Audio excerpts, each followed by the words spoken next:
Hi friends, bones శుభ్రంగా 2 సార్లు కడుక్కున్నాను, 3 సార్లు కలుపుకున్నాను. పసుపు, ఉప్పు, నీళ్లు 2 గ్లాసులు వేసి ఉడకబెట్టుకున్నాను. మెత్తగా ఉడికింది చూడండి. ఇదిగో ఇట్లా ఉడకబెట్టుకోవాలి. 4-5 విజిల్లు కొట్టించాను. దీంట్లో సూప్కి, ఎముకల సూప్కి మనం మసాలా ఇవన్నీ వేసుకోవాలి.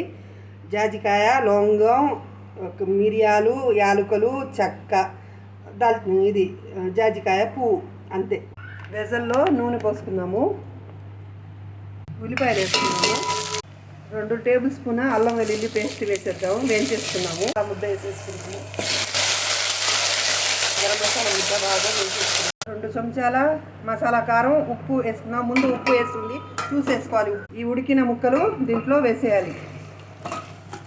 మీకు ఎన్ని నీళ్ళు కావాలో అంత గ్రేవీ పెట్టుకోవాలి. చిక్కగా కావాలంటే చిక్కగా చేసుకోవచ్చు, పలసగా కావాలంటే పలసగా. ఉప్పు కారం తగినంత వేసుకోవాలి. దీంట్లో టమాటాలు వేయరు, ఉత్త కావాలంటే నిమ్మకాయ పిండుకొని